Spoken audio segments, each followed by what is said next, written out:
आज जो विषय मला दिला की आजच्या तरुणांची दशा आणि दिशा, तर मुळात दशाच अशी आहे की एकही तरुण हजर नाही, त्यामुळं दिशा देण्याचा विषयच नाही.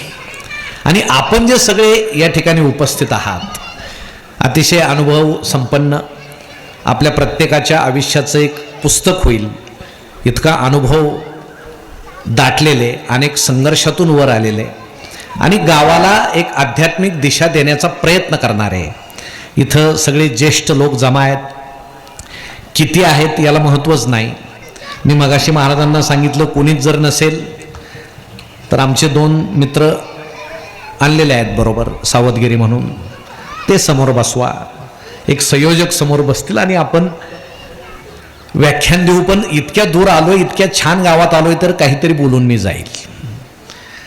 खरं म्हणजे यूट्यूबवर कुठंतरी आमच्या मित्रानं व्याख्यान ऐकलं, तरुणांसमोर मी बोललेलं, आणि आजच्या तरुणांना जे बोललं जातं ते फार मऊ बोलून चालत नाही.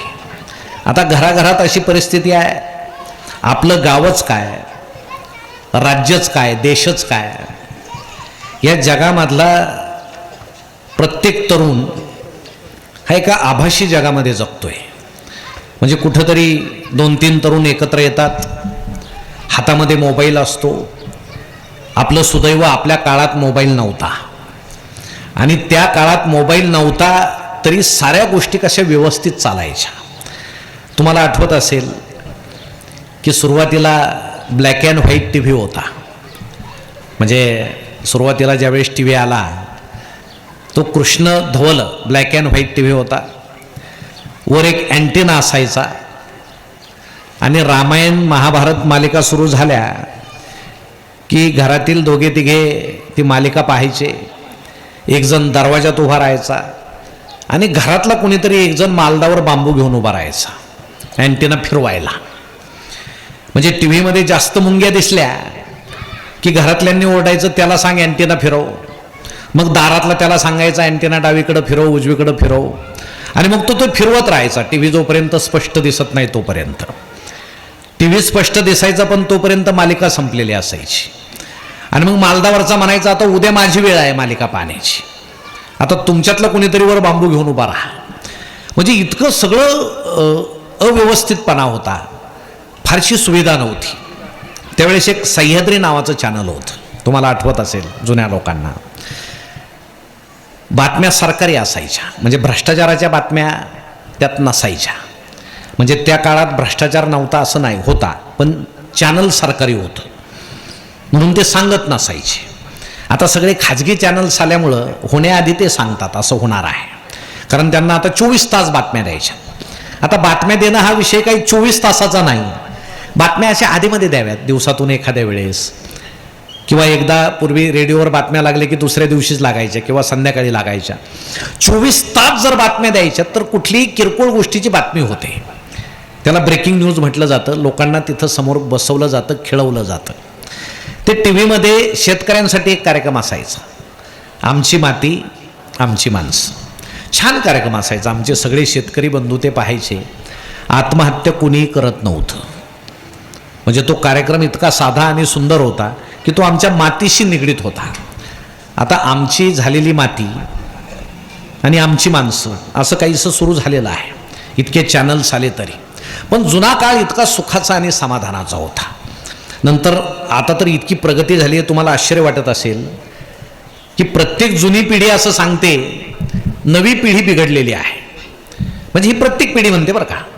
ज्यावेळेस तुम्ही तरुण असाल त्यावेळेस तुमच्या आधीचे ज्येष्ठ लोक असंच म्हणत असतील, पण पुढची पिढी ही मागच्या पिढीपेक्षा समृद्ध असते, ती छान असते, चांगली असते. पण जुन्या पिढीला वाटतं ती बिघडलेली आहे. आता सुद्धा आपल्या सगळ्यांचं मत तरुणांविषयी असंच आहे की ही पिढी जरा अनिर्बंध झालेली आहे, बिघडलेली आहे. आणि मला वाटतं यात कुठंतरी वास्तवता आहे. त्याचं कारण असं आहे, पूर्वी तुम्हाला आठवत असेल, तुम्ही शाळेत जाताना आपल्या पाठीवर दप्तर असायचं. दप्तर म्हणजे सॅक नावाचा विषयच नव्हता. कुठल्या तरी युरिया, सुफला, गोण्यापासून तयार केलेलं, म्हणजे आपण त्या खताचे ब्रँड ॲम्बेसिडर होतो. आपण प्रचार करायचो, माझ्या पाठीवर सुफला आहे, युरिया आहे. त्यामध्ये एक पाटी असायची. शाळासुद्धा सारवायची. म्हणजे गुरुजी असे छान धोतर, नेहरू, टोपी असं गुरुजींचा पेहराव असलेले गुरुजी असायचे. आणि गाव त्यांना सांभाळायचं, कारण गावामध्ये सुशिक्षित लोक फार कमी होते. कुणाच्या घरी पत्र आलं तर गुरुजी ते पत्र वाचून द्यायचे. कुणाच्या घरी सोयरी आली तर गुरुजी तिथं हजर राहायचे लग्न लागेपर्यंत. कुणी आजारी असेल आणि दुर्दैवानं त्याचा अंत झाला तर अंत्यविधीपर्यंत गुरुजी हजर असायचे. इतकं सगळं वातावरण वेगळं होतं. आणि शाळेचं नाव होतं जीवन शिक्षण विद्यामंदिर. नंतर ते जीवन शिक्षण गेलं, जिल्हा परिषद नाव झालं आणि सगळं वाटोळं सुरू झालं. एक जुना काळ जो होता, तुम्ही जर आठवत असेल, एक सकस काळ होता. मधली सुट्टी असली की तुम्ही बोरं खायला जाल, जांभळं खायला जाल, साबरीचे बोंड घ्यायचे, ते मातीत घोळसायचे, त्याचे काटे काढायचे, ते खायला जायचं. शाळा सारवायची असेल तर आपण शेण आणायचो, मुली सारवून घ्यायच्या. कुणीतरी आपल्यातला दटिंगन मुलगा पाणी आणायला असायचा. आताची मुलं गेम खेळतात, पण ते कुठं जांभळं खायला जात नाहीत, बोरं खायला जात नाहीत. त्यात मोबाईलमध्ये सगळं आहे. जांभळीचे झाडं आहेत, बोराचे झाडं आहेत. आपण मैदानी खेळ खेळायचो, क्रिकेट खेळायचो, लोणपाट्या खेळायचो, सूरपारंब्या खेळायचो, पोहायचो. त्यावेळेस नदीलाही भरपूर पाणी असायचं. म्हणजे मला तर इथं तुमच्या इथं पाणी पाहून खूप आनंद झाला. कसं की होईना पाणी आहे. आमचा नगरकडचा भाग प्रचंड दुष्काळी आहे. आता पुढचा 1.5 महिना कसा काढायचा ही आम्हाला प्रचंड चिंता आहे. म्हणून इकडं आल्यानंतर मला फार सुदैवी वाटले तुम्ही, की सगळा परिसर हिरवा आहे. आता आम्हाला काही हिरवं दिसणार नाही. पिण्याचा पाण्याचा विषय नाही, तर तिथं शेतीला पाणीच नाही, सगळं कोरडं आहे. 1000 फूट बोर घ्यावा लागतो, तेव्हा कुठं पाण्याचा टिपूस लागतो, अशी परिस्थिती आहे. परंतु हा जुना काळ गेल्यानंतर ह्या नवीन काळामध्ये इतका बदल का झाला, की तुम्हाला आठवत असेल की शाळेमध्ये जाताना आपला जर कपडा फाटलेला असेल तर आई त्याला रफू करायची, बारीक सुईनं शिवायची. कारण तिला असं वाटायचं की माझ्या मुलाला बाकीचे नावं ठेवतील, हसतील की याचे कपडे फाटके आहेत, हा कुणाचा मुलगा आहे, याच्या आईचं नाव काय, आपल्या घराची प्रतिष्ठा जाईल जर मुलाचे कपडे फाटलेले दिसले तर. आता तुम्ही जर आजूबाजूला पाहिलं, आजूबाजूला कशाला, आपल्याच घरात पाहिलं, तुम्ही नीट पहा, चांगली पॅन्ट 1000 रुपयाला आहे आणि फाटलेली 2000ला आहे. पॅन्ट जेवढी फाटलेली तेवढी महाग. तुम्ही जर मुलांचे कपडे पाहिले, मांडीवर फाटलेलं असेल, दुसऱ्या तरुणांना कशाला नावं ठेवता, आपले त्याच मार्गाने निघालेले आहेत. मग हे सगळं जर पाहिलं तर असं वाटतं की पूर्वी फाटलं की घराची प्रतिष्ठा जायची. आता जेवढं जास्त कपडे फाटलेले तेवढी घराची प्रतिष्ठा वाढायला लागली आहे. म्हणजे आता शहरामध्ये मम्मी सांगते, त्या समोरून ज्या 5-6 मुली येत आहेत, ती मधली जिचे सगळ्यात जास्त ते फॅशनेबल फाटलेले कपडे नाही का, ती माझी मुलगी आहे, ही मम्मी अभिमानानं सांगते. कारण आता जास्त फाटलंय तर प्रतिष्ठा वाढली, असा उलटा काळ सुरू झाला. म्हणून मला एक शंका नेहमी येते की जशी पृथ्वी सूर्याभोवती फिरते आणि पुन्हा तिथं येते, हा जुना काळ आता पुन्हा येणार आहे. ज्या काळामध्ये तुम्ही जगलात, तुम्ही लहान होतात, सोय नव्हती, सुख नव्हतं, पण समाधान होतं. आता फक्त सुख आहे, समाधान नाही. पण पृथ्वी जशी फिरते तसा तो काळ आता परत कसा येईल. आपले आदिवासी लोक कपडे घालत नव्हते, ते जंगलामध्ये राहायचे. नंतर हळूहळू लज्जा निर्माण झाली. मग ते आपल्या शरीराभोवती झाडाचे पानं, वलकले, झाडाच्या साली गुंडाळायला लागले. हळूहळू लज्जा वाढत गेली, कपडे घालायला लागले लोक, पूर्ण कपडे. आता आपल्या पिढीपर्यंत पूर्ण लज्जा आहे म्हणून पूर्ण कपडे घालतायत. आता जर तुम्ही आजूबाजूला निरीक्षण केलं, पुन्हा कपडे कमी कमी व्हायला लागलेत. आणि अजून 4, 5, 10 पिढ्यानंतर माणूस पुन्हा आदिवासीसारखा राहील. त्यावेळेस तो अज्ञानामुळं राहायचा, आता विज्ञानामुळं राहील. फरक एवढाच असेल.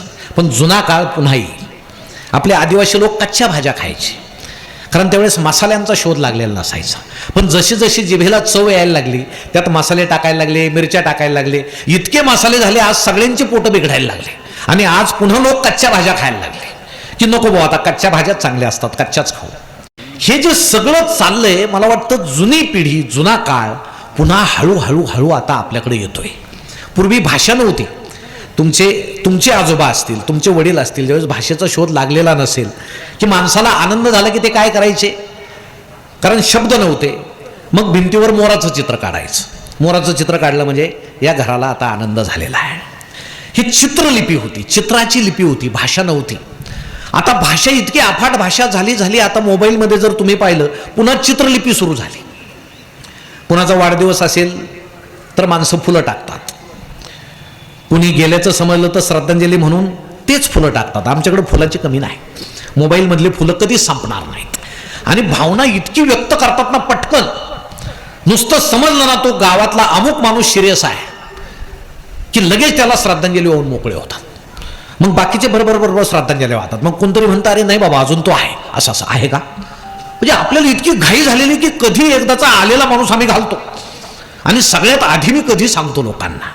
इतके आतुर झालेले आहेत तरुण. मग व्हॉट्सॲप असेल, आता तुम्हाला त्या सगळ्या गोष्टी माहीत असतील यात काय काय आहे. यात सगळं जग आहे. आणि तरुण एकदा बसले आणि यातली एखादी साईट उघडली की अलिबाबाच्या गुहेसारख्या सगळ्या साईड्स त्यात हरवून जातो. यातल्या बाया, चकचकीत बाया, सुंदर साड्यांच्या बाया, फॅशनेबल बाया पाहून आता आमच्या मुलांना आमची आईसुद्धा कुरूप वाटायला लागली. की आमच्या तरुणांना वाटतं माझी आई फाटक्या साडीची आहे, दंडाचं लुगडं नेसते, अडाणी आहे. ह्या बाया किती सुंदर आहे. अहो आपली आईसुद्धा त्यांच्यापेक्षा सुंदर दिसेल कधी? तिनं जर मेकअप केला, नीट राहिली. पण ती जर मेकअप करत बसली तर तुझं पोट कोण भरेल? तुला खायला 2 घास कोण देईल? कारण तिला तुझ्यासाठी मेकअप करता येत नाही, तिला तुझ्यासाठी चांगलं राहता येत नाही. ती 4 दांडाचं लुगडं घालील पण तुला कॉलेजात जायला चांगला ड्रेस देईल. तुझे वडील फाटकं धोतर घालतील पण तू कॉलेजला जातो बाळा, तुला चांगली जीनची पॅन्ट पाहिजे कारण मुलं हसतील. ते म्हणतील कोणाचा मुलगा आहे, माझं नाव येईल, तुझी प्रतिष्ठा जायला नको, तू नीट राहा. आपली इतकी चांगली भावना आहे पण ती भावना मुलं जपतात का? हा फार मोठा प्रश्न आहे. म्हणून मला नेहमी असं वाटतं की गावोगावामध्ये महाराज इतके सप्ते होतात, इतकं अध्यात्म्याचं ज्ञान दिलं जातं. आपल्या संतांनी हा समाज जागृत करण्यासाठी इतके अभंग रचले, इतके भजनं रचले, इतक्या ओव्या रचल्या. खेड्यापाड्यामध्ये गर्दी व्हायला लागली. आता काही लोक सांगतात आता विज्ञान इतकं वाढले की देवच नाही. अहो देव नाही हे सिद्ध करून तुम्ही काय करणार आहात? तुम्ही किती शोध लावले, तुम्ही किती शोध लावा, एक शोध तुम्हाला कधी लागणार नाही. तुम्ही माणसाचा अंत कधी थांबवू शकत नाही. मग माणसाचा मृत्यू तुम्ही कसा थांबवत नाही? कुणीतरी अदृश्य शक्ती या जगामध्ये आहे आणि त्या अदृश्य शक्तीलाच देव म्हणतात. खरं म्हणजे देव दगडात नसतो, देव आपल्या मनात असतो. म्हणून आपण म्हणायचं नाही ही कशाची मूर्ती आहे, कृष्णाची मूर्ती आहे. अहो तो कृष्ण आमच्या मनात आहे म्हणून त्या मूर्तीमध्ये आम्हाला कृष्ण दिसतो. मला वाटतं जुन्या लोकांमध्ये ही आध्यात्मिक ताकद होती आणि एक भीती होती. गावाला एक भीती होती, गावाला एक वेस होती, गावामध्ये दरारा होता. पाटील होते, पूर्वीसुद्धा सरपंच होते. अहो पूर्वीची निवडणूक किती छान व्हायची, गटतट नसायचे. जो चांगलं काम करतो तो सरपंच. आता काही विचारू नका, म्हणजे आचारसंहितेमुळे मी त्याच्यावर काही बोलतच नाही. पण तुम्हाला एक गंमत त्यातली सांगतो गावातली, जी आमच्याकडं नेहमी आम्ही सांगत असतो की निवडणूक जवळ आल्यावर एका सामान्य माणसाला असं वाटलं तो बिचारा समाजसेवा करायचा. आता निवडणूक जवळ आली की काय होतं, गावागावात अशा काही टोळ्या असतात. ते कोणी दिसलं का त्यांना म्हणतात नमस्कार आमदार, नमस्कार खासदार. नसताना बरं का, कारण नसताना. आणि 2-3दा म्हटलं की यालाही हळूहळू वाटायला लागतो मी त्याला ऐकीचा आहे. अशी ती टोळी होती. मग त्याच्याकडून खर्च वगैरे सुरू होतो. हा सामान्य माणूस आपली समाजसेवा करत होता. त्याला गावातील लोक म्हटले यावर्षी तुम्ही आमदारकीला उभे राहा. तो म्हटला माझ्याकडं 2 एकराचा तुकडा आहे, त्यावर माझं भागतंय, गावामध्ये जे काम पडेल ते मी करील, मला राजकारणात पडायचं नाही. ती टोळी म्हटली नाही. अहो तुमचं इतकं नाव झालंय परिसरात, तुम्ही नुसते उभे राहा, सगळे मतं तुम्हाला पडतील. बिचाऱ्याला बोलून बोलून बोलून एकदाचा उभा केला. प्रचार सुरू झाला. तो सामान्य माणूस आपला हात जोडत सगळ्यांना फिरायला लागला, मी उभा आहे, मी उभा आहे. बाकीचे म्हटले तुम्ही लोकांचं इतकं काम करता, चांगलं झालं उभे आहात. निवडणुकीला शेवटचे 2 दिवस राहिले निवडणुकीसाठी. आणि ती टोळी त्यांना म्हटली आता हे शेवटचे 2 दिवस फार महत्त्वाचे आहेत. म्हणे काय करायचं? म्हणे आता पैसा पाहिजे, अगदी जवळ आले, तुम्हीच निवडून येणार, थोडा पैसा पाहिजे. म्हणे माझ्याकडे पैसा नाही. म्हणे जमीन विका, तुमचा तो 2 एकराचा तुकडा आहे. म्हणे अरे बाबा त्याच्यावरच मी पोट भरतोय, कशाला विकायला सांगता? नाही म्हणे थोड्याहून तुम्ही पडाल, जमीन विकून टाका. म्हणे इतक्या लवकर गिऱ्हाईक कोण मिळेल? म्हणे आम्ही पाहून ठेवलंय. गावात असते अशी टोळी, पाहूनही ठेवतात. 2 एकराचं गिऱ्हाईक, विकून टाकली जमीन. त्या पैशाचं काय केलं त्यांनाच माहीत. आणि यांना त्यांनी एक सांगितलं की सामान्य माणूस वर गेला पाहिजे. नेहमी तेच चेहरे कशाला, सामान्य माणूस वर गेला पाहिजे. निवडणुकीचा दिवस उगवला, सामान्य माणूस हात जोडून उभा राहिला. खूप लोकांनी त्यांना नमस्कार घातला. निवडणुकीचा निकाल लागला. सामान्य माणसाच्या घराभोवती प्रचंड गर्दी जमली. कुणाच्या हातात हार आहे, कुणाच्या हातात फुलं आहेत. आणि एकजण दुसऱ्याला असं म्हटला थोड्या मातावून पडले म्हणून इतकं वाईट वाटून घ्यायला नको होतं. खुशाल यांनी फाशी घेतली. मग दुसरा म्हटला, आपण काय सांगितलं होतं, सामान्य माणूस वर गेला पाहिजे. लावला की नाही वर? गावागावात असे सामान्य माणसं वर लावण्याचा कार्यक्रम असतो. आता तुमच्या गावात ते नसेल मला माहित नाही, पण आमच्याकडेच इथं नसेल अशी मला अपेक्षा आहे. पण आमच्याकडे सामान्य माणसं दर 5 वर्षांनी एकदा तरी वर लावतात. मग आपल्यात जर क्षमता नसेल, आपण त्या फंदात पडू नये.